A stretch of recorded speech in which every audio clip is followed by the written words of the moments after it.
Assalamualaikum warahmatullahi wabarakatuh. Alhamdulillahilladzi an'amana bi ni'matil iman wal islam. Wassalatu wassalamu ala sayyidil anam wa ala alihi wa sahbihi wa baraka wasallam. Alim ulama, ciri pandai, tokoh masyarakat, hadirin hadirat yang besar tak dihimbau gelar, yang kecil tak disebut nama, insyaallah kita semua dimuliakan Allah Subhanahu wa taala. Amin ya rabbal alamin. Malam ini kita masuk pada hadis yang ke-14, pertemuan malam yang ke-15. Sahabat Nabi yang meriwayatkan hadis ini bernama Abdullah ibnu Mas'ud radhiyallahu anhu. Kalau Bapak Ibu membaca kitab Sahih Al-Bukhari, lalu setelah disebutkan sanad nama-nama orang dari Imam Bukhari, Imam Bukhari mendapatkan dari Abdullah bin Maslamah, mendapatkan dari Malik bin Anas, Malik bin Anas dari Abu Zinad, Abu Zinad dari Al-A'raj, Al-A'raj dari Abu Hurairah. Ada kadangkala nama sahabatnya Anas bin Malik, ada pula Sayyidatuna Aisyah, kadang Abdullah ibnu Mas'ud. Tapi nanti ada tiba-tiba ketemu An Abdillah, tak ada disebut nama bapaknya. Maka kalau disebut Imam Bukhari Abdillah sebelum Nabi, itu berarti yang dimaksud adalah Abdullah bin Mas'ud. Padahal ada 4 lagi yang pakai nama Abdullah. Abdullah bin Abbas, Abdullah bin Umar, Abdullah bin Amr bin As, Abdullah bin Zubair. Ini disebut dengan 4 Abdullah. Abdullah bin Abbas, Abdullah bin Umar, Abdullah bin Amr bin As, Abdullah bin Zubair. Kenapa yang Abdullah 4 ini selalu tidak dipakai Abdullah, tapi selalu dipakai Ibnu Abbas, Ibnu Umar, Ibnu Amr bin As, Ibnu Zubair? Karena yang 4 ini sebaya, umurnya lebih-lebih kurang saja. Ketika Nabi SAW meninggal, Abdullah bin Umar berumur 20 tahun, 18, 19, 20 tahun. Abdullah bin Abbas 15 tahun. Abdullah bin Amr bin As sekitar 20 tahun. Sebaya. Sedangkan Abdullah bin Mas'ud lebih senior, lebih tua dari mereka. Maka ada perbedaan, walaupun namanya sama-sama Abdullah. Mana tahu nanti pas baca hadis ketemu An Abdillah. Abdullah mana ini? Datang orang bertanya, kalian belajar hadis setiap Senin malam Selasa di Masjid Raya? Ya. Ini Abdullah mana? Abdullah kan banyak. Entah, pokoknya Abdullah lah. Abdullah ibnu Mas'ud. Abdullah bin Mas'ud inilah yang pernah membacakan Quran, Nabi mendengar. Biasanya Nabi membaca, orang mendengar. Ini hebat. Dia disuruh Nabi baca. Maka dia salah seorang pakar Al-Quran, hafiz Al-Quran, ahli qiraat, faqih, alim, mujtahid di kalangan sahabat Nabi, senior. Iqra, kata Nabi, baca Abdullah bin Mas'ud. Aqra'u alaika wa alaika unzal. Bagaimana mungkin aku membacakan Al-Quran padahal Al-Quran ini diturunkan kepada engkau ya Rasulullah? Tengok adab dia. Pandang adab Abdullah bin Mas'ud, sahabat Nabi. Tak layak aku membacakan Quran di hadapan engkau, karena Quran ini diturunkan Allah kepada Jibril. Jibril membawa kepada engkau ya Rasulullah. Nabi tetap menyeru, Iqra, baca. Akhirnya dia pun membaca. Nabi mendengar. Sunnah mendengarkan bacaan Al-Quran. Jadi nanti kalau ada orang membaca Quran, kita dengar baik-baik. Wa idza quri'al Quran, kalau ada orang baca Quran, fastami'u lahu, dengar diam. Wa ansitu, jangan bercakap. La'allakum turhamun, mudah-mudahan kamu mendapat rahmat. Dibacakan di rumah, turun rahmat ke rumah. Dibacakan ke kuburan, turun rahmat di kubur. Dibacakan di jalan, turun rahmat. Di mana-mana tempat buka. Dulu orang buka Quran kecil, kemana-mana buka Quran. Zaman sekarang sudah berubah, download Quran digital. Kadang kita selalu suuzon sama orang. Ini udah tua main-main HP juga lagi. Rupanya begitu kita dekat, astagfirullah, dia baca Quran. Bukanya Quran digital. Dia pun buka Quran tuh waktu kita udah dekat. Tadi main juga dia. Sama-sama salah. Bapak Ibu yang dimuliakan Allah Subhanahu wa taala, maka baca Quran, mendengarkan Quran. Ada kalanya orang mendengar, kita membaca. Ada kalanya kita membaca, orang mendengar. Lalu kemudian sampailah pada saat ayat fa kaifa idza ji'na min kulli ummatin bi syahid wa ji'na bika ala haula'i syahida. Apa kata Nabi? Hasbuka, enough, cukup Abdullah ibn Mas'ud, berhenti di situ. Fa idza ainahu tadrifan, menggenang air mata Nabi, nampak mau meleleh jatuh ke bawah. Tadrifan, hampir menetes jatuh ke bawah. Kenapa Nabi hampir menangis? Karena ayat itu bercerita tentang fa kaifa idza ji'na min kulli ummatin bi syahidin. Bagaimana nanti ketika kami datangkan setiap umat bergerombol berkelompok dan setiap nabi menjadi saksinya. Bani Israel, Nabi Musa. Kalangan Nasrani, Nabi Isa. Lalu kemudian umat kaum wa ila Madyana akhahum Syuaiba, orang Madian Nabi Syuaib. Wa ila Adin akhahum Huda, kaum Ad Nabi Hud. Wa ila Samud akhahum Salihah, kaum Samud ada Nabi Saleh. Ketika semua kelompok ada nabinya masing-masing sebagai saksi. Waji'na bika ka, engkau ya Muhammad. Waji'na bika ala haula'i syahida, dan engkau menjadi saksi untuk mereka semua. Satu nabi jadi saksi bagi umatnya. Ya Allah, sudah kusampaikan Islam ini kepada mereka, sudah kusampaikan tauhid akidah ini kepada mereka. Dan setiap nabi-nabi itu nanti yang menjadi saksinya adalah Sayyidul Anbiya wal Mursalin, Sayyidina wa Maulana Muhammad sallallahu alaihi wasallam. Allahumma salli wa sallim wa barik alaihi. Meleleh air mata Nabi mengenang kejadian peristiwa itu nanti. Itulah maka disunnahkan meneteskan air mata, membaca maupun mendengarkan bacaan Quran. Kadang Syekh Abdul Rahman Sudais diulangnya beberapa kali. Fa kaifa idza ji'na min kulli ummatin bi syahidin wa ji'na bika ala haula'i syahida. Menetes air mata imam mengenang makna ayat itu. Bagaimana nanti kita di padang mahsyar, istri tak nampak, anak tak ada, tetangga, sahabat, kerabat berkumpul dari mulai Adam, Idris, Nuh, Saleh, Ilyas, Zakaria, Musa, Yahya, Isa, Daud, Sulaiman, Ayub, Zulkifli, sampai pada puncaknya umat Muhammad sallallahu alaihi wasallam. Walaqad ji'tumuna furada, kamu akan datang menghadap Allah Subhanahu wa taala sendirian. Kama khalaqnakum awwala marrah, sebagaimana dulu kau kuciptakan sendirian, lahir dari perut ibumu sendirian, datang ke alam dunia ini sendirian, maka kau pun akan mati menghadap Allah Subhanahu wa taala sendirian. Pada saat itu terbayanglah akan datang orang memberi syafaat, Nabi Muhammad sallallahu alaihi wasallam. Mudah-mudahan kita termasuk yang mendapat syafaat insyaallah. Ketika membayangkan peristiwa yang amat sangat menakutkan, menyedihkan itu, bercampur antara haru, antara rindu dengan Nabi, antara ketakutan menghadapi sakratul maut, maka orang bisa menangis, melelehkan air mata. Saya ceramah ke salah satu daerah, arah ke Lipat Kain, Kampar Kiri, masuk ke dalam. Ustaz Somad, iya Pak, udah tua bapak-bapak. Saya setiap sholat membaca ayat menangis. Kalau saya jadi imam, saya menangis. Kalau saya dengar orang baca ayat, saya menangis.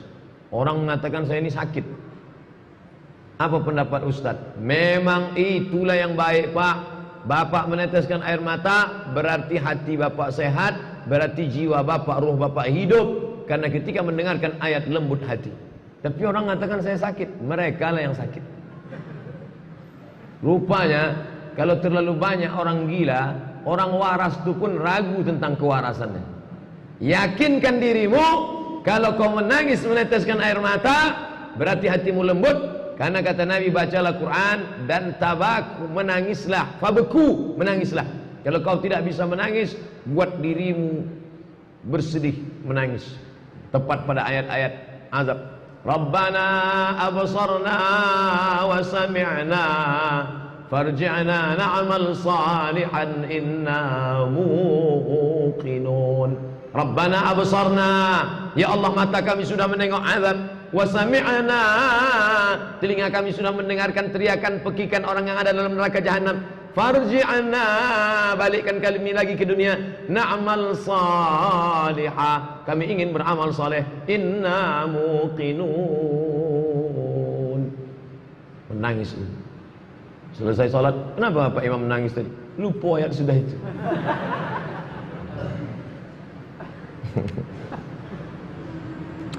Lalu itulah Abdullah bin Mas'ud radhiyallahu anhu. Selanjutnya bunyi hadisnya.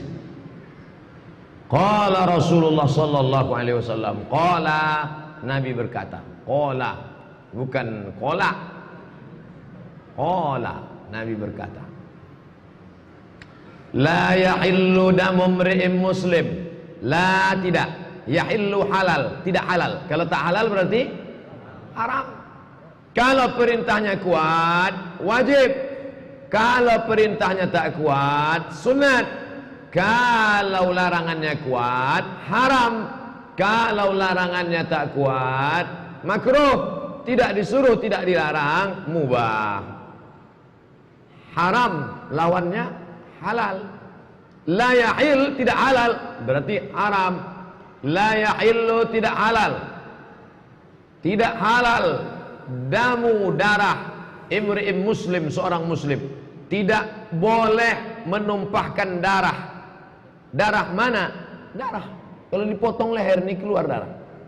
Semua yang hadir di sini kalau dipotong lehernya keluar darah. Maka tidak halal saya memotong leher orang yang ada di sini. Ada yang boleh. Nah, ini yang mau kita kaji. Ada yang halal. Makanya Bapak Ibu kalau pernah dengar orang, Ustaz, gimana itu? Itu halal darahnya. Nah, itu artinya kalau sudah ulama berfatwa, Salman Rushdie yang menulis Satanic Verses, ayat-ayat setan, halal darahnya. Itu berarti halal. Walaupun ungkapan ini itu tak betul, karena cara memotong orang bukan begini. Ini motong ayam, motong kambing. Kalau memancung orang dari mana pisaunya? Tengkuk. Makanya kalimat lain, fadrib unuqahu, pukul tengkuknya, pukul keras tengkuknya. Berapa kali putus? Sekali cincang, putus. Tajam Pak Ustaz? Iyalah, boleh batu asah. Bawakan ke tukang besi, tajam. Tapi yang dimuliakan Allah Subhanahu wa taala, la yahillu, tidak halal damu mri'in muslim, menumpahkan darah orang Islam. Siapa dia? Yashhadu an la ilaha illallah, kalau dia bersaksi tiada Tuhan selain Allah, wa anni rasulullah, dan aku adalah rasul utusan Allah, illa bi ihda thalas, kecuali kalau dia melakukan 3 perkara. Bagaimana dengan non muslim? Ini di dekat masjid kita ada Cina, agamanya Konghucu, ada India Keling, India Hindu, ada Buddha, ada Katolik, ada Kristen. Kalau begitu balik kita dari sini, kita buah golok, halal darahnya, pancung kepalanya, ambil motornya. Ini bukan ajaran Islam. Ini mesti dijelaskan, karena banyak juga orang sekarang ini mendengar kajian saya mau mencari. Ini celah nih, bisa ditangkap dia nih. Nabi tidak mengatakan selain Islam itu halal darahnya, bukan gitu pemahamannya. Nabi bertetangga dengan Yahudi, Yahudi Bani Nadir, Yahudi Bani Quraizah, Yahudi Bani Qainuqa, Yahudi Khaybar. Banyak Yahudi di Madinah. Tak ada pernah Nabi mengatakan ke sahabat, sahabat, asah parang panjang kalian, ayo malam ini kita potong leher-leher Yahudi ini. Tak ada.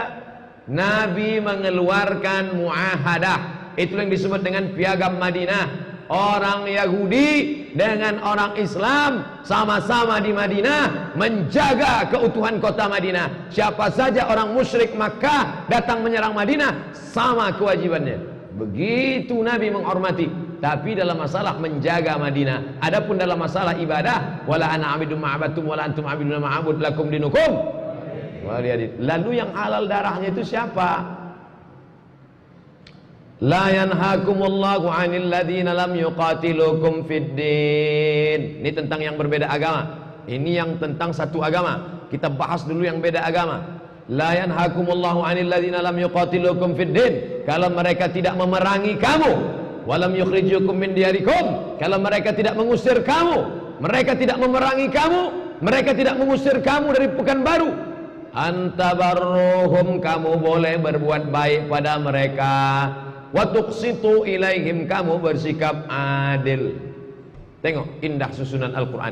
Kalau mereka tidak memerangi kamu, mereka tidak membunuh kamu, maka kamu boleh berbuat baik dan bersikap adil. Sampai-sampai apa kata Syekh Atiyah Saqar dalam Fatwa Al-Azhar, kalau mereka tidak memerangi kamu, mereka tidak mengusir kamu dari rumah kamu, dari kampung halaman kamu, kamu boleh berbuat baik pada mereka, kamu boleh kasih mereka daging kurban. Kurban yang sunat. Nanti mana tahu ada penyembelihan kurban banyak, boleh dengan syarat orang Islam dapat. Ustaz ini ada, boleh kami bagi sama dia? Silakan kasih sama dia. Tapi dia banyak Pak Ustaz, kasih dia 1/2 kilo. Kita 1,5 kilo. Oh, tak adil Pak Ustaz. Dia mau 1,5 kilo juga. Sebutkan passwordnya. Asyhadu an la ilaha illallah. Asyhadu anna Muhammadar Rasulullah. Masalah sunat nanti kita urus. Tapi yang dimuliakan Allah Subhanahu wa taala. Jadi jangan bayangkan agama Islam itu ekstrem, radikal, teroris, fasis, ekstremis, asal beda keyakinan, pancung kepalanya, halal darahnya. Tak begitu. Beda agama tidak serta-merta menghalalkan darah orang, kecuali dia melakukan dua. Yang pertama, membunuh kita. Yang kedua, mengusir kita. Ada diusirnya kita dari Pekanbaru? Tak ada. Ada dia membunuh kita? Tak ada. Tapi Ustaz diusirnya? Udahlah, itu cerita lama lah itu dah. Yang kita buka-buka juga lagi. Nah, inilah jamaah nih, pandai-pandai pula dia mancing-mancing. Nah, kita balik ke kaji kita. Sebetulnya itu tidak ada dalam kaji nih. Tapi sekarang banyak orang mempelintir kita. Ketika kita jelaskan tidak halal darah seorang muslim. Oh, kalau begitu yang tak muslim halal ya? Dah aku jelaskan dah. Yang mendengar-dengar ceramah ini bukan mau mencari kebenaran, tapi mau memata-matai. Udah tahu kalian dah sekarang kan? La yahillu damu imri'in muslim. Tidak halal darah seorang muslim. Siapa itu? Yashhadu an la ilaha illallah. Kalau dia sudah bersaksi tiada Tuhan selain Allah. Ustaz ni kenapa dari tadi begini aja? Ini hati-hati Pak Ustaz. Ini kan musim kampanye sekarang nih. Nabi kalau dia khutbah di atas mimbar, ketika menyebut nama Allah naik telunjuknya. Allah. Karena dulu orang kafir musyrik menyebut Tuhannya dengan menaikkan telunjuk. Ya Lata, Ya Uzza, Ya Manat, Ya Hubal, Ya Jibti, Ya Tawud, Ya Naham. Setelah Islam datang, tak lagi boleh menunjuk berhala, tapi menaikkan telunjuk asyhadu an la ilaha illallah. Maka nanti kalau ada khotib menyebut Allahumma firil muslimina wal muslimat wal mu'minina wal mu'minat, itu bukan berarti itu sunnah, baik tak salah. Apa yang membuat darahnya menjadi halal? Yang pertama, ats-tsayyibuz zani, sudah menikah tapi berzina. Bagaimana ceritanya orang sudah menikah tapi berzina? Hijau rumput di halaman lebih hijau rumput tetangga. Yang ketawa yang belum nikah pula. La ilaha illallah. Sampai-sampai judul lagu pun selimut tetangga. Sampai-sampai judul lagu pun cinta satu malam. Sampai-sampai judul lagu pun Ustaz pengamat lagu juga. Orang akan menulis karya seni, apa yang ada di kepalanya, apa yang ada dalam hatinya, itu yang dia tulis. Bengawan Solo. Kenapa itu yang dia tulis? Karena dia menengok Bengawan Solo. Lancang kuning belayar malam. Kenapa itu yang dia tulis? Karena itu yang dia tengok. Kapal lancang kuning mau pergi ke Selat Melaka. Apa yang dia tengok, itu yang dia tulis. Jadi kalau ada orang menulis lagu zina, lagu perselingkuhan, maka itu yang ada di dalam otaknya. Sepia, cinta satu malam, selimut tetangga. Nah, ini ceramah saya ini pasti dibully orang juga. Yang suka lagu-lagu itu pasti dia marah. Siapa yang membuli ceramah ini, pasti berselingkuh. Apa yang dimuliakan Allah SWT. Yang pertama halal darahnya ats-tsayyibuz zani, sudah menikah tapi dia tetap juga berzina. Kalau belum menikah Pak Ustaz? Kalau belum menikah maka darahnya tidak halal. Alhamdulillah. Aku kau bilang alhamdulillah. Banyak orang spontan dengan ceramah. Jadi Pak Ustaz halal darahnya, iya. Kalau belum menikah Pak Ustaz? Yang belum menikah tidak halal. Yang belum menikah itu jelas dalam Quran. Az-zaniyatu, pezina perempuan, waz-zani, pezina laki-laki, fajlidu kulla wahidin minhuma mi'ata jaldah. Cambuklah dia 100 kali cambuk. Kalau tak ada cambuk Pak Ustaz, pelepah korma. Di mana ada pelepah korma?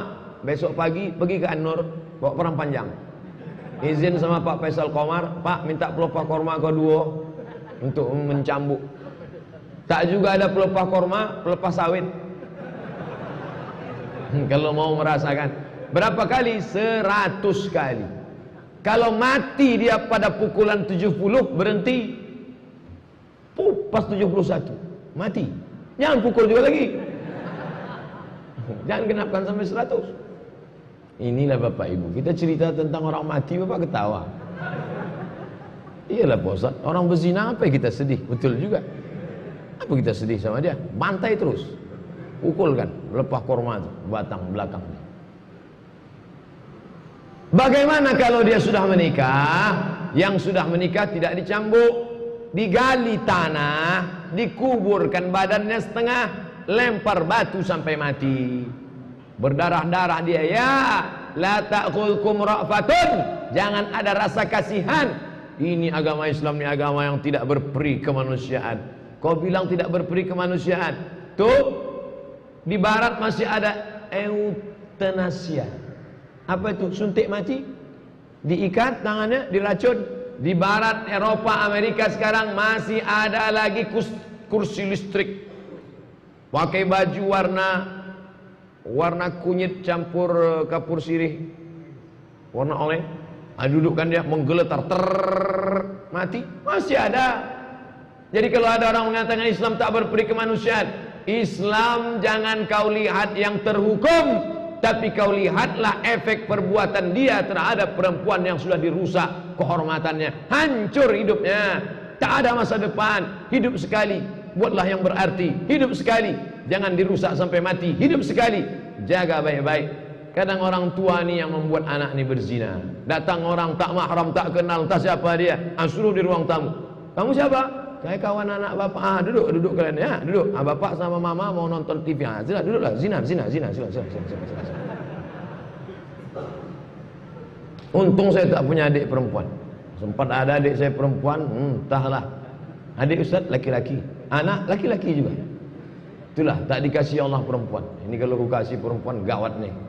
Bapak Ibu yang dimuliakan Allah Subhanahu wa taala, maka menjaga adik perempuan, anak perempuan. 6 orang menjaga perempuan. 1 perempuan, 6 penjaganya. Siapa? Ayah, atuk, abang, adik, abang ayah, adik ayah. 6 orang wali. Wali akrab paling dekat, abang agak jauh.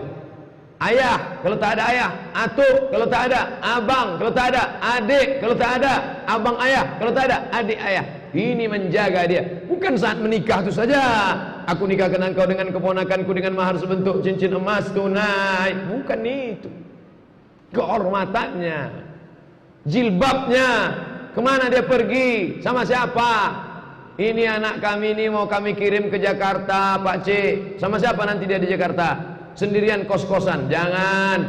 Ini pergaulan zaman sekarang ini luar biasa. Dia mungkin baik tapi kawan-kawannya sehari, 2 hari, 3 hari, lama-lama nanti dia berubah. Oh ada di sana sepupunya, tinggal semua rumah, ya kontrolnya baik, ya tempatnya jauh. Mesti tanya, tangan menunjuk, mulut mengajar, tunjuk ajar Melayu. Adat besen di sana, syarat besen di kitabullah. Ini kalau tak kita jaga, hancur. Mereka salah, kenakalan remaja, ya. Orang tua juga tak bisa membenarkan diri karena kita tak ada kepedulian. Kita akan ditanya, inna sam'a, kenapa tak dengar telinga baik-baik? Mau sekolah ke mana? Ke Bandung, ke Jakarta, ke Kairo, ke Maroko. Bagaimana keadaan di sana? Aman apa tidak? Ada orang yang menjaga apa tidak? Situasinya bagaimana? Inna sam'a, dengar baik-baik. Wal basar, tengok baik-baik. Siapa kawan dia? Apakah orangnya berhijab? Apakah pakaiannya sempit? Apakah orangnya baik? Apakah pengajian? Mata, wal fuad, renungkan, doa tiap malam. Ya Allah, jaga anak kami. Ya Allah, jaga anak kami, anak keponakan kami. Allah madfa'anal ghala wal waba wal fasha wal riba wal zina wal munkar. Jauhkan dia dari narkoba, dari zina, dari pacaran, dari seks bebas, dari pergaulan bebas. Jangan sampai dia kena hipnotis, jangan sampai dia ditipu orang, jangan sampai minuman kalengnya disuntikkan orang inek, habis itu dia mabuk, habis itu dia perkosa, habis semua minta kepada Allah. Tapi doanya janganlah kuat-kuat, nanti dengar kawan sebelah, wah banyak betul doa. Bapak Ibu yang dimuliakan Allah, ad-du'a silahul mu'min. Hadis sahih, ad-du'a silahul mu'min, senjatanya orang beriman. Ibu-ibu, 9 bulan 10 hari anak ibu itu dalam perut ibu. 2 tahun dia menyusu pada ibu, mengalir darah ibu dalam darah dia, tak putus doa ibu. Tiap malam doakan dia, ya Allah, jagakan anakku ini, peliharakan dia ya Allah, cepatkan dia selesai IP-nya 4, balik dia jadi PNS, jadi pegawai, jadi pengusaha, entrepreneur, dapatnya jodoh yang baik, jadi dia keluarga sakinah mawaddah warahmah. Tak pernah berhenti berdoa. Saya sudah lama rasanya berdoa nih Pak Ustaz. Kapan berhentinya? Nanti waktu habis mati sakratul maut berhenti berdoa. Bapak Ibu yang dimuliakan Allah Subhanahu wa taala. Begitulah menjaga. Islam menjaga supaya orang jangan berzina. Makin canggih dunia, makin mudah orang berzina. Zaman dulu mau berzina nih payah. Mau jumpa perempuan zaman dulu, orang Melayu mau jumpa perempuan zaman dulu payah. Rumah tinggi di tepi sungai Siak, rumah kayu. Bagaimana supaya perempuan itu mau turun ke bawah? Dicucuk pakai lidi dari bawah. Kalau nampak dari celah papan itu ada lidi, itu miss call tuh. Ustaz macam tahu aja. Film-film Peramli kan apa? Sebelum orang pandai menulis, sesudah pandai menulis, barulah ditulislah di kertas. Setelah ditulis kertas, digulung, masukkan ke botol, hanyutkan ke sungai. Nanti perempuan itu pun mengambil. Rupanya botol orang lain pula. Oh bukan punyaku, hanyutkan lagi. Sesudah itu mulailah agak berani dekat. Nanti waktu mau ke surau sore-sore sambil membawa obor, sebelah kiri alif-alif, sebelah kanan megang obor, diselipkannya lah surat tadi bergulung. Diambil laki-laki itu. Ingat kan ketika Hayati berpapasan sama Zainuddin? Masya Allah, indahnya. Sekarang obor tak ada, surat tak ada, kertas tak ada, paperless, tak lagi pakai kertas, lagi bagaimana? Selesai. Dulu orang takut jumpa perempuan. Kami termasuk generasi jadul. Zaman saya payah menjumpa perempuan. Saya tengok beberapa kawan tuh sebelum pergi ke rumah perempuan digulungnya ganja. Kenapa kalian berganja dulu sebelum ke tempat perempuan? Biar berani menghadapi bapak perempuan. Iyalah, putus urat takutnya dah. Ada anak bapak? Bapak tuh pula takut. Ada. Zaman sekarang kalau ada anak lajang begitu ke rumah bapak, itu pasti habis makan pelanjing gila tuh. Jadi tak usah payah-payah mencari calon menantu. Ada dia hadir di Masjid An-Nur, ada di Masjid Ar-Rahman, ada di Masjid Raya Senapelan, terimalah. Baik itu insyaallah. Amin. Yang mengaminkan itu yang belum nikah. Yang udah nikah pula itu. Amin. Yang udah nikah itu maksudnya untuk anak-anak kita. Bapak Ibu yang dimuliakan Allah Subhanahu wa taala. Pakaiannya kita ini di bumi lancang kuning, bumi Melayu, pakailah baju kurung. Kenapa pakai celana sempit? Kenapa tak penutup aurat? Kenapa tak bertudung? Mana baju kurung nak? Saya sengaja waktu dibawa Pak Cik Razak ke Kuala Lumpur, Ustaz hari ini kita tak ada kajian, kita pergi jalan pusing-pusing. Kami pun masuk ke mall. Ustaz mau beli apa? Beli baju kurung satu Pak Cik, baju Melayu satu untuk anak saya laki-laki, baju kurung satu. Baju kurung ini untuk apa? Untuk anak adik saya perempuan. Nanti saya mau tunjukkan ke dia, ini baju kurung aku beli dari Kuala Lumpur. Nanti kau sudah gadis besar, ukurannya macam ini, hanya ditambah saja besarnya. Inilah patokan, pakai baju ini. Kalau nanti aku datang ke rumah, pakai ini. Kalau mau datang ke rumah, pakai ini. Kalau kau pakai celana jeans, kalau pakai celana legging, kalau pakai celana sempit, tak usah datang ke rumah. Makanya kalau dia ke rumah saya, asal didengarnya suara ten-ten, lari lintang pukang mencari kain. Dari kecil terlonjak, sudah besar terbawa-bawa, sudah tua terubah tidak. Waktu kecil inilah kita ajar dia. Kalau sudah gadis nanti payah. Kita tua, suara kita sudah lemah, dia sudah gadis, dia pula kuat. Kita sudah tua, mana baju kurung kau nak? Terserahlah. Mau apa kata? Awak pun batuk mati. Mumpung suara ni masih kuat, pakai baju kurung. Jangan pakai celana jeans, jangan pakai celana sempit, jangan pakai celana legging. Kalau mau ikut, kalau mau jadi ponakan saya ikut. Begitu. Oh, nanti takut dia sama ustaz kalau dia lari. Hati kita sayang. Yang dari hati itu ke hati juga sampainya. Yang dari mulut tuh ke mulut juga sampainya. Dari mulut ke mulut, MLM, multi level marketing. Bapak Ibu yang dimuliakan Allah Subhanahu wa taala, jangan sampailah hendaknya, selamatlah hendaknya anak cucu cicit kita sampai hari kiamat dari zina ini insyaallah. Karena zina ini luar biasa. Di mana-mana tempat pertanyaannya itu ke itu saja. Bapak Ibu cobalah dengar pertanyaan, Ustaz, sahkah nikah orang hamil? Kalau dihitunglah, tak saya hitung dari sejak saya sampai balik kampung, tak saya hitung sampai sekarang. Selama Ustaz ceramah dari balik 2008 sampai 2018 nih, berapa kali lah orang menanyakan. Itu loh, tak pula salahnya dihitung dulu. Coba kalau dihitung, Ustaz, apa hukum orang hamil menikah? Apa orang hamil? Itu saja pertanyaan di mana-mana. Jumpalah saya kawan saya sama-sama aliyah dulu. Dia jadi kuak, kepala kantor urusan agama. Saya tanya, berapa orang nikah di sini? Oh, sebulan sampai 40 orang. 40 banyak ya. Tapi yang betul-betul nikah karena memang masanya cuma 20. Yang 20 itu apa? Married by accident. Salah siapa itu? Saya sangka dulu di kampung tuh aman. Di kota ini saja yang parah banyak maksiat. Rupanya di kampung lebih parah. Kenapa? Lebih banyak tempat gelap. Balik-balik sawit, gotah karet gelap. Na'udzubillah. Tak di kampung, tak di kota. Parabola sudah masuk. Na'udzubillah. TV kabel sudah masuk. Twitter, BBM, WhatsApp, Instagram. Na'udzubillah. Tadi sholat zuhur, sholat saya di masjid, di Panam, dekat kampus. Datanglah bapak-bapak membawa anak. Ustadz, anak kami ini demam panas, mau berjumpa sama Ustadz. Menangis dia sudah, menyebut-nyebut nama Ustadz. Alhamdulillah, dia selalu menengok. Dicarinya nama Ustadz di HP, di Facebook, di Google, di YouTube. Habis itu ditontonnya, dapatnya nomor HP Ustadz dari YouTube itu. Dialah yang minta saya SMS supaya kita jumpa siang nih. Masya Allah, Alhamdulillah, masih kecil, anak kelas 5 SD. Doakan jadi solehah Pak Ustadz. Anak kecil mau mendengar pengajian, mau menjumpai Ustadz. Alhamdulillah. Ini anak entah yang keberapa yang datang ke UIN. Kemarin ada dosen, Ustadz, cucu saya mau jumpa sama Ustadz. Besok jumpakan. Umur berapa? 5 tahun. Yang tadi kelas 5 SD. Alhamdulillah yang banyak mau jumpa ini anak-anak semua. Belum ada anak gadis lagi. Nanti kalau ada, saya catat nomornya, saya kasih ke kalian. Bukan untuk saya. Bapak Ibu yang dimuliakan Allah, mudah-mudahan anak-anak gadis kita, anak keponakan kita mencintai ulama, mau belajar mengaji, menjaga aurat. Jangan lupa itu. Kalau ada jumpa salaman, cium tangan. Kelas berapa udah? Kelas 5 Ustaz. Rajin baca Quran ya. Jangan pakai celana sempit ya. Rajin-rajin sholat ya. Jangan lawan mak ya. Sikit cakap kita, tapi mungkin berkesan masuk dalam hati. Jangan pernah melupakan itu.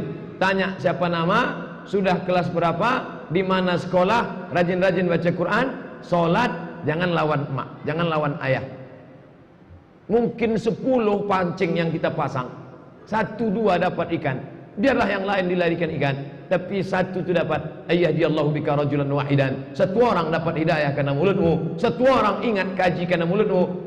Khairun min humurin na'am. Boleh jadi yang saya ceramah di masjid tablik akbar besar, di lapangan sepak bola, di stadion, mungkin semua sudah baik-baik. Tapi ada anak kecil, ketika kita tanya, siapa nama, sudah kelas berapa, rajin-rajin sekolah, baca Quran, jangan lawan mak, jangan lawan ayah, pakai jilbab, jaga kehormatan, masuk ke dalam hatinya, diingatnya sampai mati, disampaikannya pula ke anaknya, mengalir pahala.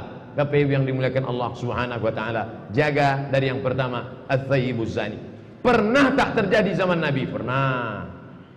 Ya Rasulullah, aku sudah berzina.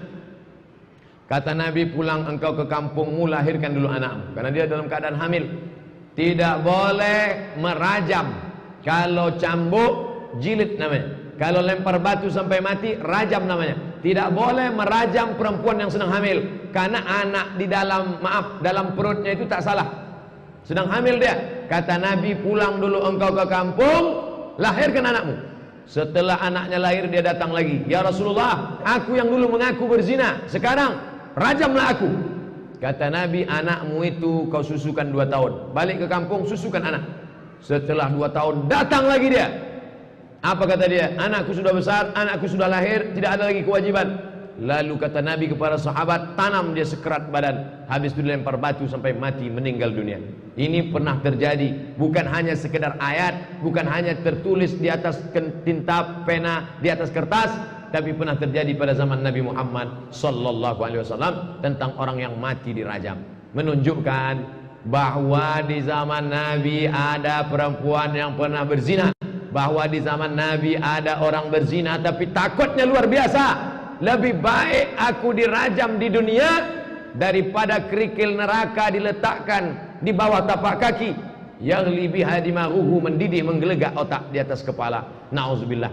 Jadi kalau orang sudah diazab di dunia itu, apakah di akhirat itu? Ya, karena hudud, hukum hudud itu meringankan, bahkan bisa menghapuskan, bahkan bisa melepaskan dia. Itulah mengapa maaf tidak menyelesaikan masalah. Banyak orang menganggap, sudah kita maafkan Pak Ustaz, selesai. Dalam Islam ada akhlak, maaf, lapang dada, tipos liro, berbuat baik.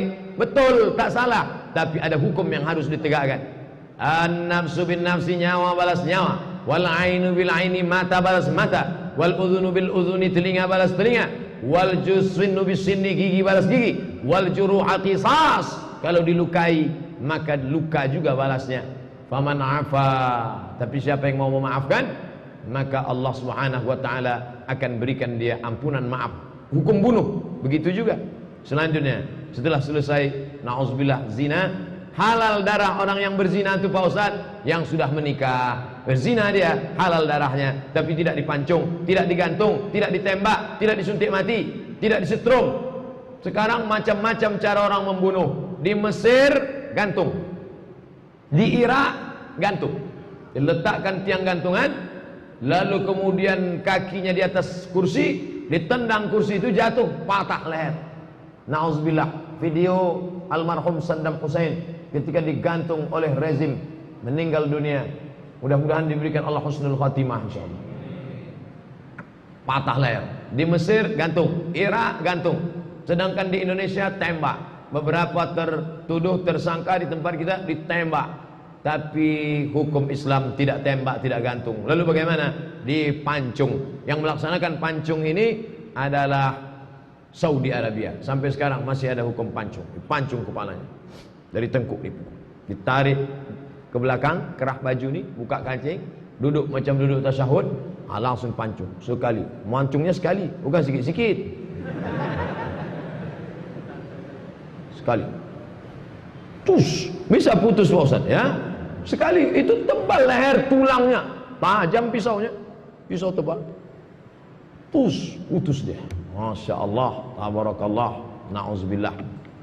Yang kedua, kenapa pakai hukum pancung Pak Ustaz? Kenapa tidak digantung saja? Rupanya kalau digantung itu patah leher. Wah. Kalau ditembak, bayangkan menembus itu timah, menembus kulit, menembus daging, menembus tulang, jantung. Yang dia di sasaran itu jantung, ditembak jantung. Karena kalau jantung ditembak langsung mati. Ada pula suntik, disuntik mengalir racun ke dalam darah, nanti ujung-ujungnya juga ke jantung, akan mati juga. Kustri listrik paling menyakitkan, menggeletar, bayangkan listrik tegangan tinggi, mati. Dan menurut ilmu kematian, mati yang paling ringan adalah mati yang dipancung. Karena ketika dia sebelum mati itu, tengkuknya sudah dipukul duluan oleh pedang itu. Boleh jadi sebelum mati itu dia sudah pingsan duluan. Baru putus urat nafas dan urat makannya di sini. Duluan tengkuknya, barulah ke leher. Begitu kata pengamat kematian. Walaupun sebenarnya kalau kita kaji-kaji, siapa yang paling enak mati? Mana ada? Karena semua yang mati itu belum pernah diundang acara talk show menceritakan, kecuali mereka. Itulah dalil bahwa ruh orang mati tak bisa dipanggil. Seandainya bisa ruh orang mati dipanggil, yang mati digantung panggil, yang mati ditembak panggil, yang mati dipancung panggil, yang mati disetrum panggil, yang mati diracun panggil. Ada kan dialog. Kau kemarin mati kenapa? Mati ditembak. Gimana rasanya? Kau kemarin dipancung. Tidak ada itu. Lalu kenapa ada orang mengatakan bisa memanggil roh?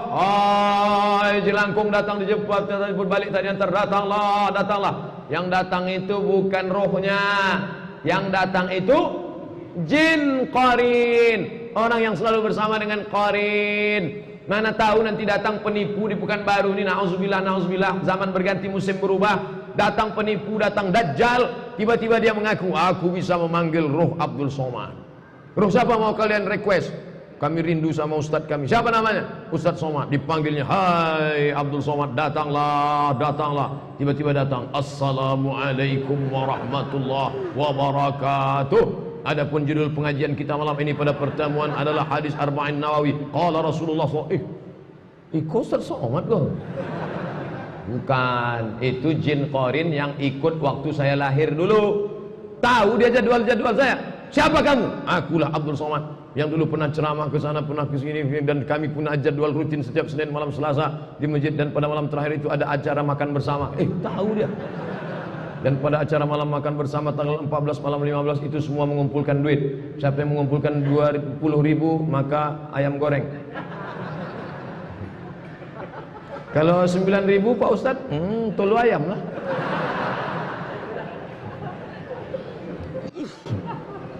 Tahu dia, ini roh Abdul Somad. Nah, roh orang baik tempatnya illiyin, roh orang jahat tempatnya sijin. Tidak ada ruh yang bisa dipanggil, ruh dalam genggaman kuasa Allah Subhanahu wa taala. Yang kedua, yang halal darahnya semuanya berapa Pak Ustadz? 3 dalam hadis ini. Yang kedua, wan nafsu bin nafsi, nyawa dibalas nyawa. Apa itu? Orang yang membunuh. Man qatala nafsan bighairi nafsin faka'annama qatalan nasa jami'a. Siapa yang membunuh satu orang, maka dia seakan-akan sudah membunuh semua orang. Begitulah Islam memandang. Hadhihi ummatukum ummatan wahidah. Ini umat yang satu. Banyak orang menganggap hukuman mati ini tidak manusiawi, karena kata dia menghilangkan nyawa. Yang dilihatnya orang yang dihukum mati, dia tidak berpikir bagaimana menjadi korban dari si pelaku ini. Bagaimana perasaan? Kamu ngomong atas nama HAM, human right, hak asasi manusia. Itu kan karena engkau membela orang. Bagaimana kalau anakmu yang dibunuh orang? Bagaimana kalau bapakmu yang dibunuh orang? Apakah sama ucapanmu ketika menjadi pembela terdakwa tertuduh dengan menjadi orang yang korban? Maka tentu tak sama. Oleh sebab itu Islam ini tidak ikut perasaan. Karena kalau ikut perasaan, like and dislike, suka dan tak suka. Kalau sudah suka semua orang baik walaupun salah. Kalau sudah benci semua orang salah walaupun benar. Maka Islam memberikan patokan, dia boleh benar, bisa jadi salah. Nah, dalam hal ini kemana kita kembali? Fa in tanaza'tum fi syai'in, kalau kau bersilang pendapat dalam satu masalah, yang ini mengatakan mesti hukum mati karena sakit hati, yang ini mengatakan jangan hukum mati karena dia juga manusia, balik ke hukum Allah Subhanahu wa taala. Fa in tanaza'tum fi syai'in, kalau kalian bersilang pendapat dalam satu masalah, farudduhu ilallah, balikkan kepada hukum Allah. Tengok Al-Quran. Wa ilar Rasul, balikkan kepada Rasul. Lihat sunnah Nabi Muhammad sallallahu alaihi wasallam. Nih sunnah yang kita kaji malam ini. An-nafsu bin nafsi, bunuh balas bunuh.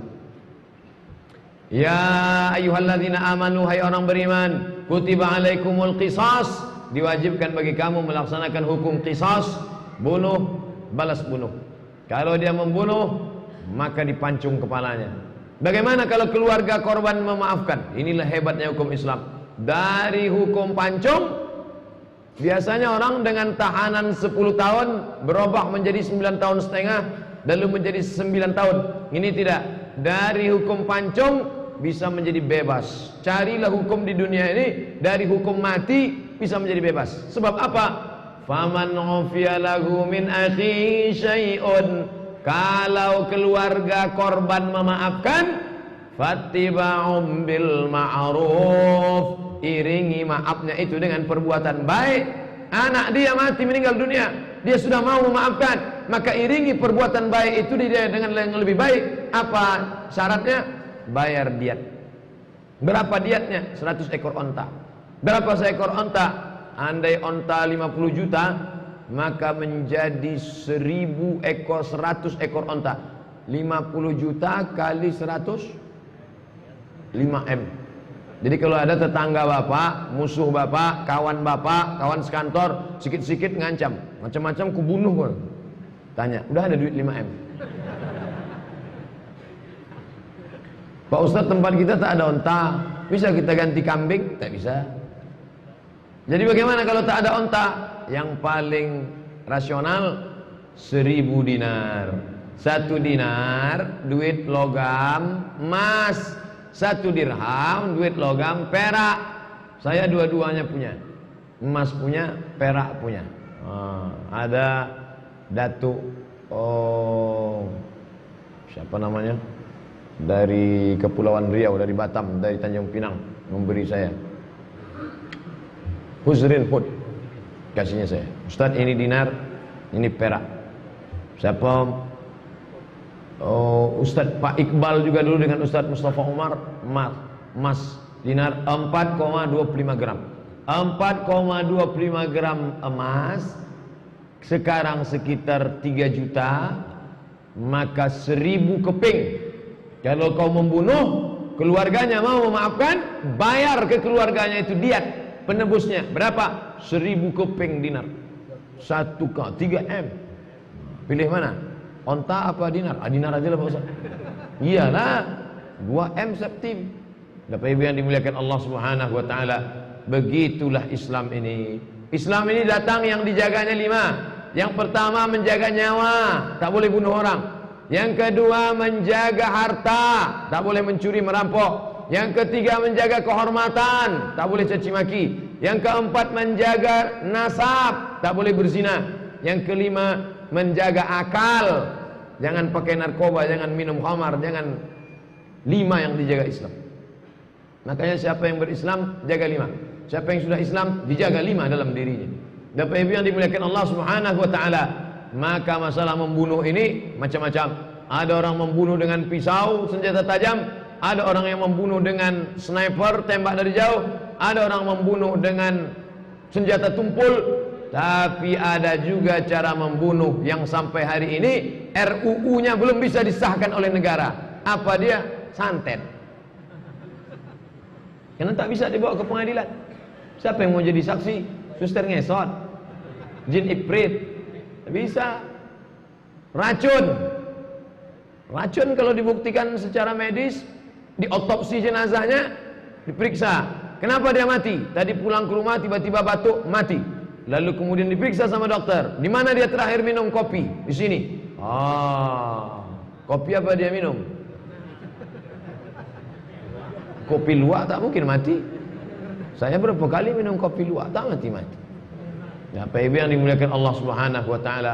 Oleh sebab itu maka racun itu banyak orang. Almarhum Munir rahimahullah, Allahumma firlahu warhamhu, mati diracun. Minuman, makanan. Banyak yang ngasih tahu saya, Ustaz jangan makan sembarangan. Itu kawan-kawan Ustaz yang satu rombongan sama Ustaz, suruh mereka makan dulu. Apa? Mati nanti mereka. Bapak Ibu yang dimuliakan Allah, makanya ada tester.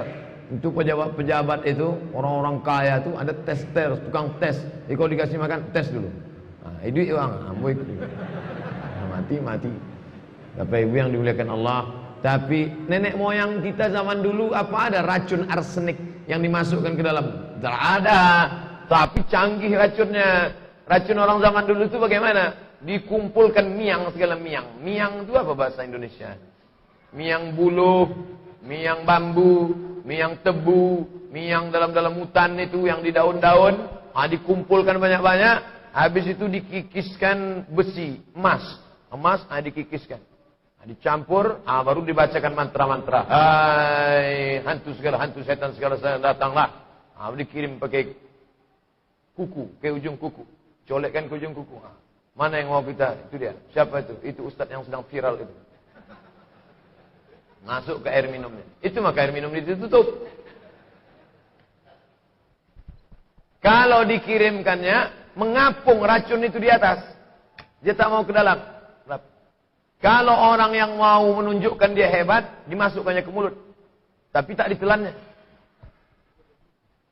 Begitu keluar dari rumah baru dimuntahkannya. Dimakan sama ayam, mati ayam itu kontak. Kalau hanya sekedar di mulut, tak mati. Gigi hilang. Maka kalau ada orang giginya hilang, itu kena racun. Mohon maaf yang tak bergigi, sakit hati. Masuk dia ke dalam. Tapi kalau sudah masuk dia ke kerongkongan, itulah dia batuk darah. Masuk dia ke dalam darah, ke dalam jantung, tak tertolong lagi, mati. Mati syahid. Nabi Muhammad bertamu ke rumah orang Yahudi. Orang Yahudi pun bertanya, apa makan kesukaan? Kaki kambing bagian depan. Kaki kambing belakang, kaki kambing depan. Itu kesukaan Nabi. Tuan, mau makan apa? Ustaz Somad, apa makanan kesukaan? Tak pernah saya sebut. Rupanya tuan rumah itu bertanya apa makanan kesukaan. Mau ditanamkannya racun sebanyak-banyaknya di dalam kaki kambing bagian depan. Sahabat Nabi di sebelah yang memakan itu langsung kontan meninggal dunia. Nabi dijaga oleh Allah Ta'ala. Jibril memberitahu. Maka dimuntahkannya. Tapi ada tertelan sedikit air liur. Nabi berkata kepada Aisyah, Aisyah, masih kurasakan racun Khaybar. Kenapa Allah tak jaga dia? Kenapa malaikat Jibril tak kasih tahu dia? Kata orang sekuler liberal. Allah Ta'ala mau menyempurnakan nikmat pada dirinya. Dia meninggal sebagai seorang Nabi. Dia juga meninggal sebagai seorang syahid. Orang yang diracun mati syahid. Tapi jangan gara-gara itu pula bertamu ke rumah orang, petantang-petenteng. Siapa yang mau meracun saya? Racunlah, racun. Boleh, itu takabur namanya. Sombong. Langkahkan kaki, minta tolong sama Allah. Bismillahilladzi la yadurru ma'asmihi syai'un fil ardi wala fis sama'. Kusebut nama Allah, tak dapat memudaratkan segala yang di bumi maupun di langit. Jadi rupanya tetap juga ada takdir, tetap juga di sana ada kehendak Allah. Kalau Allah menjaga dukun yang taubat, dukun dia, tukang santet, tukang racun, taubat. Setelah itu dia bercerita, tidak semua perjalanan membunuh orang ini mulus-mulus saja Pak Ustaz. Ada juga kendalanya luar biasa. Hari pertama kami pasang, sudah kami kirim. Begitu dia sudah mau menyuap, tak jadi, dipanggil orang. Pak, tegak, tak jadi. Nasi dia dimakan orang, mati yang makan. Nah, makanya jangan dimakan sembarangan nasi orang. Hari kedua kami sudah datang, tiba-tiba tak ada makanan di rumah makan. Hari ketiga, akhirnya saya sadar, ini orang sudah dijaga Allah Subhanahu wa Ta'ala. Makanya siapa yang membaca ayat kursi, Allah kirimkan kepada dia hafizun, penjaga.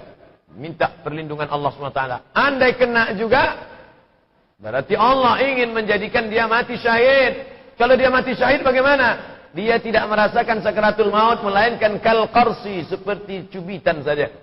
Dia tidak akan merasakan sakaratul maut seperti cubitan saja. Dia tidak akan diazab kubur. Dia tidak akan merasakan hisab dan langsung masuk ke dalam surga. Jadi nanti kalau dapat berita Bapak Ibu, na'udzubillah, mana tahu terjadi. Kenapa Ustaz Somad mati? Kena racun. Kenapa tak dijaga Allah?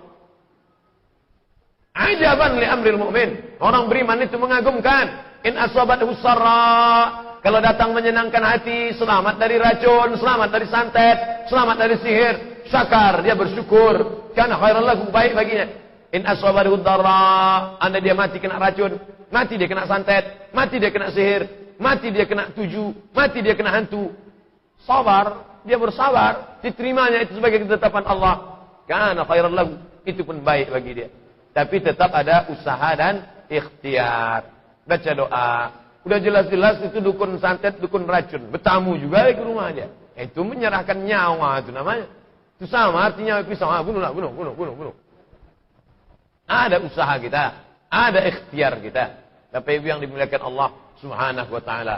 Oleh sebab itu ada cara zahir, ada cara batin. Orang kalau sudah suka, habis dia. Bunuh dia. Zaman sekarang orang tidak membunuh nyawanya, tidak menghabisi jiwanya, tidak memotong lehernya, tidak mengirimkan racun, tapi bunuh karakternya. Ini luar biasa. Biarkan dia hidup, tapi karakternya dibunuh. Busukkan dia. Dengan cara apa? Hoax, internet. Wa makaru, mereka membuat tipu daya. Wa makarallah, Allah balas tipu daya mereka. Wallahu khairul makirin. Allah Subhanahu wa Ta'ala Maha tahu untuk membalas tipu daya, tipu muslihat. Usaha, tawakal, serahkan pada Allah. Usaha, doa, tawakal, serahkan pada Allah Subhanahu wa Ta'ala. Allah Maha mengatur. Tapi ikhtiar usaha tetap ada. Yang merajam tadi siapa Pak Ustadz? Yang melempar batu sampai mati itu siapa? Apakah kalau ada pezina datang ke rumah saya lalu mengaku, Ustadz, saya sudah berzina, lalu saya telepon jamaah, jamaah tolong bawa skop sama cangkul sini. Bukan kita personal, tapi yang melakukan itu adalah ulil amri. Itulah menunjukkan agama Islam ini mengatur tentang negara. Jadi kalau ada orang mengatakan Islam itu tak ada bicara negara, lalu yang menegakkan hukum kisos siapa? Yang menegakkan hukum ekonomi Islam siapa? Yang memotong tangan pencuri siapa? Yang melempar batu orang yang berzina sampai mati siapa? Yang menegakkan hukum ini siapa? Oleh sebab itulah datang Imam Al-Mawardi meninggal tahun 450 Hijriah, menulis kitab Al-Ahkam As-Sultaniyah, hukum hakam kesultanan. Ada negara yang mengatur, yang menegakkan hukum Allah Subhanahu wa ta'ala. Satu, Pancasila, ketuhanan yang Maha Esa dengan kewajiban menjalankan syariat Islam bagi pemeluknya. Ketuhanan dengan kewajiban menjalankan syariat Islam bagi pemeluknya. Bapak Ibu yang dimuliakan Allah, itu payung hukum. Tapi kemudian ada orang yang takut. Umat Islam tidak ngotot. Umat Islam menjaga persatuan demi kebinekaan, demi NKRI. Kalian takut nanti ini, padahal orang Islam saja yang berlaku hukum itu, yang non muslim tidak berlaku. Syariat Islam hanya untuk orang Islam saja. Tapi kalau kalian takut juga gara-gara ini kalian misahkan diri, kami mundur selangkah. Ketuhanan yang Maha Esa bisa tetap diberlakukan. Lewat apa? Lewat perda. Lewat apa? Lewat perbuk. Lewat apa? Lewat pergub. Yang penting apa? Political will, kemauan politik, kekuasaan. Itulah pentingnya kekuasaan. Segenggam kekuasaan di tanganmu, pakai menolong agama Allah Subhanahu wa ta'ala. Yang ketiga, siapa lagi yang halal darahnya? At-tariku lidinihi al-mufariqu lil jamaah, murtad. Na'udzubillah. Banyak sudah WA, SMS masuk menunjukkan bahwa sudah banyak orang murtad. Na'udzubillah, na'udzubillah. Ulama kalau sudah cerita murtad, wal iyadzubillah, wa na'udzubillah, wa a'udzubillah. Minta lindung kepada Allah. Mudah-mudahan diselamatkan Allah cucu cicit kita sampai hari kiamat daripada murtad ini. Ustaz, abang kami murtad, kakak kami murtad, anak kami murtad. Bolehkah kami datang ke rumahnya? Bolehkah kami sambut dia datang ke rumah? Bolehkah kami terima kuehnya pada hari raya? Banyak pertanyaan masuk. Kok bisa dia murtad? Ini pertanyaan. Itulah pentingnya menjaga pendidikannya. Senyasar-nyasarnya dia, sesesat-sesatnya dia, tahu dia jalan balik. Kalau pernah dia dibawa ke masjid raya ini, habis itu bawa dia balik ke Kulim, ke Rimbo Panjang, insya Allah didengarnya nanti ada pengumuman tausiah. Sekali pernah dia datang, dicarinya jalan, dapat juga dia, karena pernah dibawa sekali. Oleh sebab itu pendidikan agama ini memang agak mahal, karena kita sekolah-sekolah swasta perlu menggaji 5 guru. Guru bahasa Arab, guru Quran hadis, guru fikih, guru akidah akhlak, guru sejarah Islam sirah. Maka perlu tambahan biaya. Pondok pesantren tidak ada keraguan lagi. Di Siak ada pondok pesantren Gontor, ada Insan Cendikia, di Rimbo Panjang ada Gontor Putri. Pondok-pondok pesantren kita banyak, tak bisa disebutkan satu persatu. Oleh sebab itu selamatkan daripada murtad, naudzubillah. Karena dalam Islam kalau sudah murtad, halal darahnya. Jangankan menyambutnya sebagai tamu, jangankan kita pula bertamu ke rumahnya, yang mestinya dipancung kepalanya, karena dia sudah menjadi pengkhianat. Inilah yang tidak disetujui oleh HAM. Agama itu kan kebebasan, silahkan saja mau pilih agama apa, tidak beragama pun tak apa-apa. Auzubillah. Tadi ketika pulang saya lihat ada tulisan di pintu gerbang Unri, pemilihan rektor Unri, syarat nomor 1. Apa tadi syarat nomor 1? Pokoknya nomor 1 itu ujungnya kepada Tuhan yang Maha Esa. Intinya rektor Unri mesti orang yang percaya kepada Tuhan. Dalam hati saya, ini kalau dibawa sama orang HAM ini melanggar HAM nih. Karena bagi mereka agama itu hak azazi. Terserah mau bertuhan, mau berhantu. Mau nyembah hantu, mau nyembah Tuhan, apa urusan, kata dia. Alhamdulillah kita punya kesepakatan. Saya tidak cerita tentang Universitas Islam Riau, saya tidak cerita tentang Universitas Islam Negeri Sultan Syarif Qasim, itu memang bawa Islam. Ini yang umum. tetap ditulis itu, percaya kepada Tuhan. Karena siapa yang tak bertuhan di tempat kita, ketuhanan yang Maha Esa. Yang tak bertuhan itu anti Pancasila. Na'udzubillah. Itu yang mestinya dimusnahkan. Karena tidak sesuai dengan undang-undang kita, tidak sesuai dengan konstitusi kita, tidak sesuai dengan dasar negara kita. Meninggalkan agama. Na'udzubillah. Bapak Ibu yang dimuliakan Allah, mungkin dia salah, mungkin dia keliru, mungkin dia sudah terjerumus, tapi kita juga tak betul. Kenapa kita tak ajak dia? Di akhirat nanti ditanya, kenapa kau murtad? Tak ada pengajian, tak pernah orang ngajak saya ngaji. Ustaz Somad kan buat pengajian, yang diajaknya ngaji yang udah baik-baik aja semua. Ustaz Somad itu menceramahi orang yang udah baik-baik semua. Sudah datang orang ke Masjid An-Nur, sudah datang orang ke Masjid Ar-Rahman, sudah datang orang ke Masjid Raya Senaplan, baru dia ceramah. Siapa yang menceramahi yang di diskotik sana? Siapa yang menceramahi yang ada di karaoke sana? Siapa yang menceramahi yang ada di warnet sana? Ada anak-anak muda. Memang dia tidak ustaz, gayanya pun gaya Dilan. Tapi rupanya dia Dilan syariah. Masya Allah, datang dia, ngobrol dia. Bro, sudah lama nongkrong-nongkrong kongko-kongko di sini. Sudah. Emangnya mau apa? Nanti kalau mati mau apa?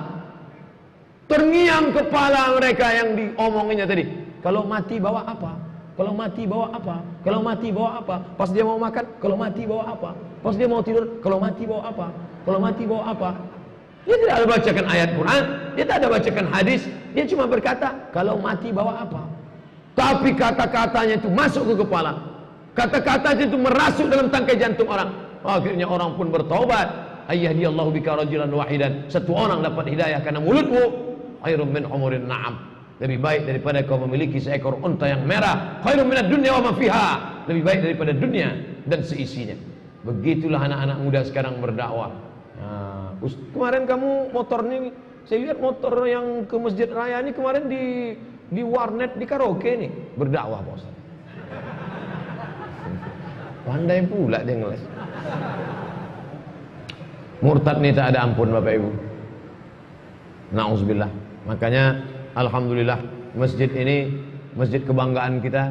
Kenapa Ustaz pilih Masjid Raya? Sempit, tiangnya banyak, sop putus. Kenapa Ustaz tidak Masjid An-Nur aja? Adam ayam. Kenapa tidak Masjid Masjid Al-Falah aja? Kenapa tak Masjid Ar-Rahman? Kita kalau pergi ke suatu kota, pengalaman saya, kalau saya pergi ke suatu kota yang saya cari mana masjid paling tua. Begitu juga orang datang ke Pekanbaru, mana masjid paling tua? Inilah masjid paling tua, Masjid Sultan Siak Sri Indrapura, kebanggaan orang Melayu Riau, Sultan Abdul Jalil 1762. Ini masjidnya, iya. Loh, ini bangunannya baru, tempatnya lama. Apa pengajian? Pertanyaan yang kedua, apa pengajian? Dulu ulama yang datang kemari, mufti bersama sultan, dia pilih tapak tanah ini tentulah setelah istikharah yang panjang, doa munajat mereka pada Allah, mereka dapat ilham. Di mana agaknya kita cacakkan tiang masjid? Sini. Makanya ada rumah mufti di belakang, rumah singgah sultan. Pasar dibangun untuk dunia, ini untuk akhirat. Rabbana atina fid dunya hasanah wa fil akhirati hasanah. Di tepi sungai, setiap di tepi sungai pasti ada kota. Di tepi sungai Nil, kota Kairo. Di tepi sungai Delhi, kota Medan, ada masjidnya, masjid-masjid yang dibangun. Di tepi sungai Siak ada masjid. Jangan sampai mati tradisi ini, mengalir pahalanya dari 1762 sampai 2018 sampai hari kiamat, sampai akhir hayat. Insyaallah orang tetap ada mengaji di sini insyaallah.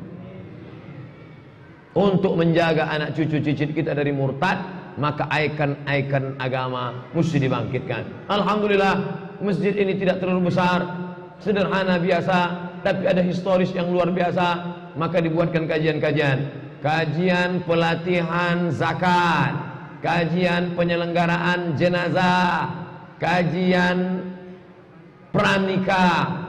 Ini banyak orang tak tahu apa itu tolak, apa itu hulu, apa itu li'an, apa itu zihar, apa kewajiban laki-laki, bagaimana kalau dia menempeleng, menyipak, menindang, menyikut, bagaimana kalau dia menyakiti, bagaimana kalau dia memberikan nafkah. Maka itu dikaji semua, kursus pranikah. Itulah yang nanti akan menjadi bekal. Share, bagi maklumat, fotokopi, tempel ke dinding-dinding masjid Pekanbaru. Hadiri program tahunan. Buat 4 bulan sekali. Buat 3 bulan. 3 bulan, 3 bulan, 3 bulan, 3 bulan. Maka berhasil masjid menyelamatkan. Andai tak bisa diselamatkan semuanya, karena Pekanbaru terlalu besar, 1.200.000 penduduk Pekanbaru. Ma la yudraku kulluh, la yudraku kulluh. Kalau tak bisa semuanya kau selamatkan, jangan tinggalkan semua. Insya Allah masjid-masjid lain akan datang studi banding, melihat program-programnya, melihat pengurusnya, melihat bagaimana cara memanage masjid, maka akan mengurangi, paling tidak meminimalisir orang-orang yang ingin mencela agama, mengejek-ejek agama, menjadi takut dia. Kenapa? Karena dia lihat ada umat yang amat sangat bersemangat, militansi tapi tidak keras, militan semangat beragama tapi tetap menjadi rahmatan lil alamin. Itulah 3 yang menyebabkan halal darah seorang muslim. Mudah-mudahan ada manfaatnya. Terima kasih segala perhatian. Mohon maaf segala kekhilafan. Aqulu qouli hadza astaghfirullah li wa lakum. Yang makan bersama itu Senin depan. Senin ini ada juga makan bersama setelah acara ini di rumah masing-masing.